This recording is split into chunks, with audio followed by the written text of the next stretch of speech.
Baik, terima kasih. Bismillahirrahmanirrahim. Assalamualaikum warahmatullahi wabarakatuh. Salam sejahtera bagi kita semua. Selamat siang Dewan Juri yang terhormat, Ibu Aam Amaningsih Jumhur PhD dan Profesor Dr. Zahidin MSI serta para dosen pendamping dan para peneliti muda Indonesia tahun 2021. Dalam beberapa dekade terakhir, tumpahan minyak terjadi di berbagai belahan dunia, di mana data menyebutkan bahwa oil spill terjadi setiap tahunnya, mulai dari tahun 2011 hingga tahun 2021. Faktanya, tidak hanya di luar negeri, bencana ini juga terjadi di negara kita, Indonesia, seperti tumpahan minyak Montara, kebocoran pipa di Teluk Balikpapan, dan tumpahan minyak di Laut Karawang.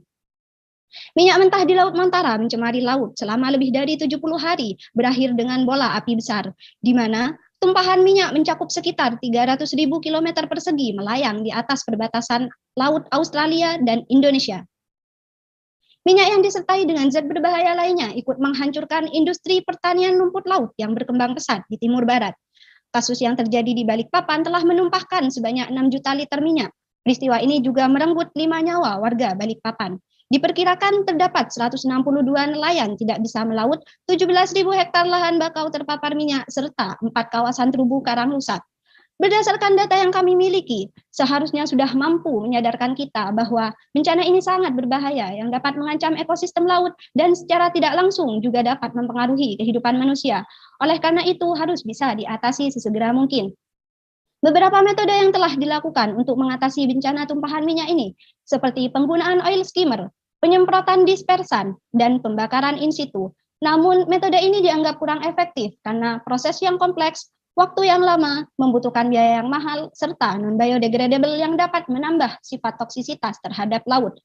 Solusi yang dianggap efektif saat ini adalah penggunaan absorben, di mana Sebdani pada tahun 2019 telah berhasil mensintesis absorben yang berupa silika aerogel yang memiliki kapasitas penyerapan minyak yang memadai, namun material yang digunakan bersifat tidak terbarukan. Kemudian, Fauziah pada tahun 2019 melakukan suatu perbaikan menggunakan material yang lebih alami dan terbarukan, yaitu memanfaatkan polimer alam berupa selulosa dengan metode yang sederhana serta memiliki kapasitas absorpsi yang besar. Namun, dalam pengaplikasiannya sulit untuk diangkat dari laut setelah berhasil menyerap minyak. Menurut penelitian yang dilakukan oleh Lu pada tahun 2019, aerogel yang dibuat dengan mengkombinasikan bersama dengan magnetit dapat meningkatkan kapasitas absorpsi dan dalam pengaplikasiannya dapat dihilangkan menggunakan magnet eksternal. Kandungan selulosa yang tinggi pada rami, yaitu sebesar 88,5% menurut DEI pada tahun 2016, membuat tanaman ini potensial dikombinasikan dengan bubuk magnet untuk dijadikan bahan utama dalam pembuatan magnetit aerogel, yang nantinya diharapkan dapat memisahkan minyak dari air, serta kemudahan dalam proses removal. Berdasarkan permasalahan yang ada inilah, kami tim program kreativitas mahasiswa riset eksakta dari Universitas Jember dengan bangga mempersembahkan riset kami dengan judul Karakteristik Fe34 Selulosa Aerogel dari Batang Rami Bohmeria nivea sebagai super absorben campuran minyak air laut, yang diketuai oleh saya sendiri Siska Nuri Fadilah, anggota 1 Imade Arimbawa dan anggota 2 Sofiatul Hasanah, di bawah bimbingan dosen kami yaitu Dr. M. Maktum Moharja Al-Fajri ST.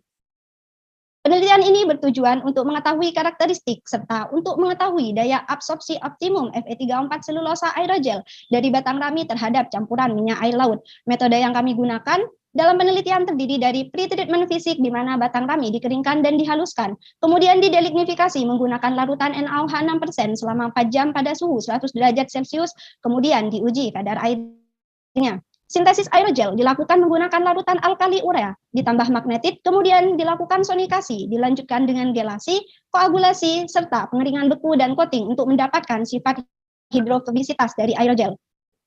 Karakterisasi dilakukan untuk mengetahui densitas, porositas, kapasitas absorpsi, morfologi, dan gugus fungsi dari magnetit selulosa aerogel. Hasil yang telah kami capai yaitu aerogel yang secara fisik berbentuk silinder, berwarna putih kekuningan dan kehitaman akibat penambahan magnetit seperti yang terlihat pada gambar. Hidrofobisitas aerogel diperlukan agar selektif terhadap minyak karena aplikasinya akan digunakan untuk penyerapan minyak di air laut. Selulosa aerogel tidak menyerap air setelah pelapisan menggunakan anti air yang ditunjukkan dengan terbentuknya tetesan air pada permukaan aerogel, di mana anti air mengandung alkoksisilan yang bereaksi dengan gugus hidroksi dari selulosa. radikal trimetilsilan menggantikan gugus hidrogen hidroksil dan terhubung ke rantai selulosa dengan ikatan COSI, sehingga menjadikan aerogel bersifat hidrofobik dan oleofilik. Magnetit selulosa aerogel terdiri dari jaringan serat selulosa 3 dimensi seperti silinder yang membentuk pori-pori. Pori-pori inilah yang berkontribusi pada peningkatan porositas aerogel, di mana volume rongga yang relatif besar dapat meningkatkan kemampuan aerogel dalam menyerap minyak. Gugus fungsi pap batang rami dan magnetit selulosa aerogel digambarkan pada spektrum FTIR yang keduanya memperlihatkan gugus fungsi utama selulosa. Pada magnetit selulosa aerogel muncul spektrum baru pada pita serapan 1672 yang merupakan gugus fungsional urea karena adanya penambahan NaOH urea saat sintesis, dan juga munculnya pita serapan FeO pada bilangan gelombang 602 yang merupakan gugus fungsi magnetit, di mana gugus fungsi yang dapat mempengaruhi absorpsi adalah gugus OH dan CH yang memiliki ikatan hidrogen yang mampu berikatan dengan gugus hidrokarbon. Grafik tersebut menunjukkan pengaruh variasi urea terhadap densitas serta porositas. Hasil penelitian menunjukkan bahwa densitas aerogel selulosa berada pada kisaran antara 0,11 sampai 0,22 gram per cm kubik dan porositasnya sekitar 0,89 sampai 0,92, di mana nilai ini menunjukkan bahwa aerogel memiliki kepadatan yang kecil serta pori yang relatif besar. Pada grafik ditunjukkan bahwa urea memiliki pengaruh yang signifikan terhadap densitas dan porositas aerogel. Porositas aerogel naik seiring penambahan urea dan titik optimumnya berada saat variasi urea 5 gram kemudian menurun setelahnya, di mana matriks lebih berpori terbentuk ketika konsentrasi urea yang lebih tinggi ditambahkan. Kerapatan yang kecil membuat porositas menjadi besar sehingga dapat karena semakin banyak rongga maka semakin banyak pula ruang untuk terserapnya minyak ke dalam aerogel. Nilai porositas yang didapatkan sebanding dengan kapasitas absorpsi dari aerogel, di mana kapasitas absorpsi terbaik yaitu 5,2 kali massa keringnya, yaitu pada variasi urea 5 gram dan magnetit 150 mg. Kapasitas absorpsi menurun saat penambahan 6 gram urea. Hal ini dikarenakan pengaruh dari agen crosslinker yang digunakan, yaitu larutan NaOH urea. Semakin tinggi konsentrasi urea, gelasi akan terjadi semakin cepat, yang menyebabkan kerapatannya bertambah, di mana ikatan kovalen dari penambahan urea tidak lagi menambah volume aerogel, melainkan nilai pori yang terbentuk akan semakin kecil, serta kapasitas absorpsinya juga menurun. Kapasitas absorpsi aerogel dilakukan dengan cara mencelupkan magnetit selulosa aerogel ke dalam campuran minyak air laut. Kemudian setelah berhasil menyerap minyak, aerogel dapat dengan mudah diangkat dan dihilangkan menggunakan magnet eksternal, sehingga dapat meningkatkan keefektifan dalam pengaplikasiannya pada kondisi yang sebenarnya. Dapat dilihat juga bahwa sekitar 85% minyak telah berhasil dipisahkan dari air laut. Yang dapat kami simpulkan dari penelitian ini adalah keberhasilan dalam sintesis magnetit selulosa aerogel dari batang rami dan mampu memisahkan minyak dari air laut dengan kapasitas absorpsi terbaik sebesar 5,2 gram per gram.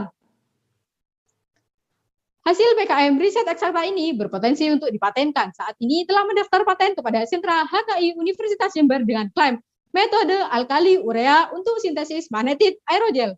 Penelitian ini juga telah diinput di website teknik kimia, website Jatim 1, website dan Instagram Radar Jember.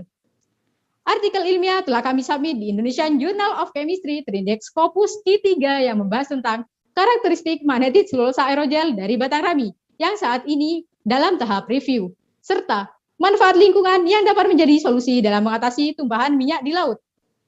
Secara keseluruhan, presentasi total terselesainya program ini sekitar 97% dan 3% sisa kegiatan akan diselesaikan ketika laporan akhir telah kami upload. Dana yang telah terpakai yaitu sebesar 62% dan sisanya akan kami gunakan untuk publikasi jurnal. Terima kasih kami sampaikan kepada Kemendikbudristek Universitas Jember, Balitas Malang, serta seluruh pihak yang telah membantu terlaksananya penelitian kami. Sekian yang dapat kami sampaikan, saya kembalikan ke moderator. Baik, terima kasih kelompok 11 atas pemaparannya. Selanjutnya saya persilakan kepada Bu Aan dan Pak Saidin untuk memberikan ulasan dan pertanyaan. Baik. Untuk kelompok 11 ya sekarang ya. Benar Bu, kelompok Ya, Bu. 11. 11 gang zero. Ya. Baik. Jadi selama ini kalau ada kasus ya dari tumpahnya minyak di laut, itu solusinya seperti apa? Nah, untuk latar belakangnya. Silakan, siapa yang mau menyampaikan? Baik Bu, terima kasih atas pertanyaannya. Jadi untuk selama ini pemerintah hanya menggunakan bahan-bahan kimia seperti dispersan dan oil skimmer seperti itu Bu. Baik ya, berarti ini adalah sebuah keterbaruannya ya. Jadi kalau bisa diaplikasikan ya ke dalam kasus-kasus yang terjadi ya pada saat tumpahnya minyak itu bisa diselesaikan dengan baik ya. Nah, kemudian tadi dari hasil uji ya yang dilakukan itu kan potensinya bagus ya dalam penyerapannya ya. Nah, kemudian tadi ya kita ketahui bahwa rami memang secara fisik ya itu bisa menyerap gitu ya. Tapi dengan dilakukan penelitian ini karakteristik dan lain-lainnya ternyata bisa lebih tinggi daya penerapannya. Nah, yang ingin saya tanyakan adalah bagaimana pengaplikasiannya gitu. Jika misalkan ada tumpah dari minyak ya di laut terjadi gitu. Nah, itu penggunaannya seperti apa? Ini kan baru penelitian dasar ya, tapi kita kan harus bicara tentang futurologinya gitu ya. Silahkan. Jadi kalau diserap, daya serapnya sudah bagus, nah tapi aplikasinya dibawa ke lautnya gitu, dalam bentuk apa gitu, silakan. Ya baik Bu, terima kasih atas pertanyaannya. Untuk tahap pengaplikasiannya di laut sendiri itu setelah aerogel dari batang rami ini disintesis, kemudian kami tentukan lokasi dari tumpahan minyaknya terlebih dahulu. Kemudian tumpahan tersebut dilokalisasi dengan tujuan untuk mengumpulkan tumpahan dari minyak. Kemudian kami melakukan absorpsi terhadap tumpahan minyak tersebut dengan menggunakan produk kami. Kemudian tahap removal dengan menggunakan magnet eksternal seperti itu, Bu. Ya, baik ya. Ya. Dari penyerapan tadi ya, itu kan kalau saya melihat dari hasil penelitian ini minyak murni yang keserap ya, air tidak gitu ya. Iya, Bu. Betul ya. Nah, Nah, ini luar biasa, bagus gitu ya. Silakan mau konfirmasi dulu, silakan. Silakan. mohon maaf, Bu. Konfirmasi terkait penggunaan minyaknya, Bu. Bukan, yang diserap hanya minyak saja, airnya tidak ikut terserap gitu. Tadi kan sudah ditampilkan, silakan. Ya Bu, terima kasih. Jadi minyaknya itu hanya minyak yang terserap karena kami sudah melakukan sifat perlakuan berupa pelapisan atau coating menggunakan water repellent atau zat anti air seperti itu.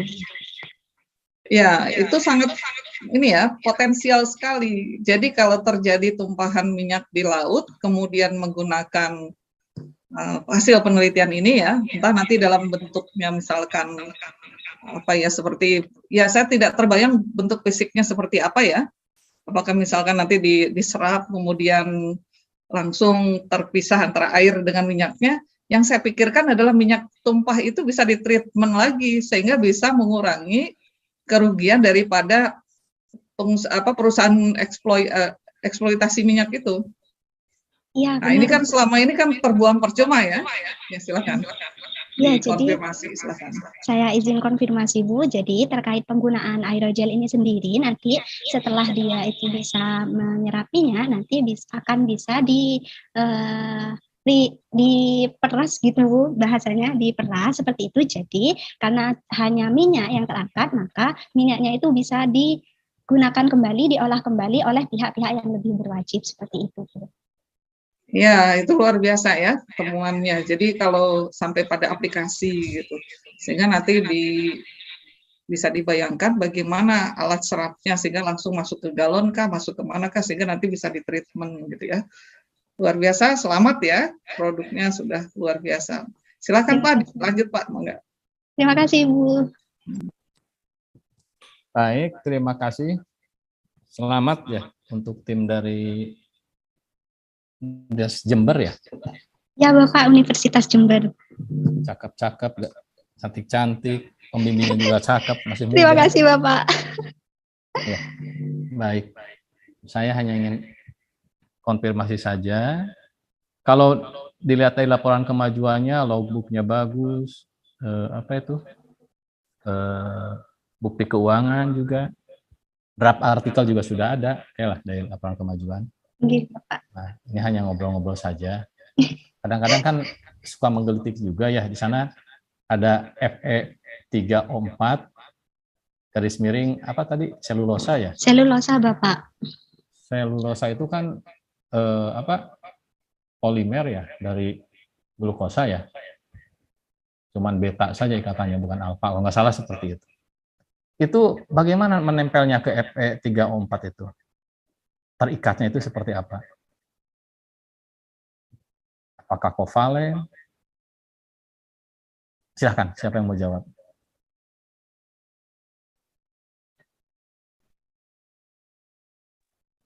Jadi, Siapa? Jadi untuk ikatannya sendiri itu benar Bapak, jadi ikatan kovalen yang terjadi. Nah nanti kan juga gugus selulosa atau gugus fungsi dari selulosa itu kan lebih banyak OH seperti itu ya Bapak ya. Jadi untuk Fe3O4-nya itu terikat ke gugus tersebut dan nantinya untuk H-nya sendiri itu diganti oleh si gugus Si, di mana gugus Si ini yang nantinya dapat mempengaruhi si sifat hidrofobisitas dari aerogel itu sendiri Bapak. Terus juga dapat dilihat dari spektrum FTIR tadi, mohon kepada Arin.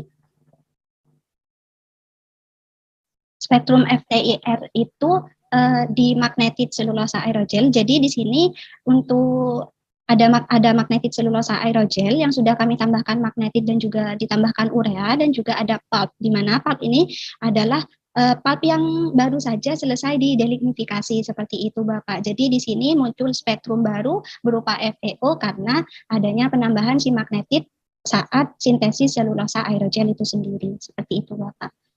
Baik. Ini ada azan tidak mengganggu ya? Di samping rumah saya itu ada yang azan. Enggak ya? Enggak tidak Bapak, ya? Jelas Bapak. Nah, tadi dikatakan itu ikatan kovalen.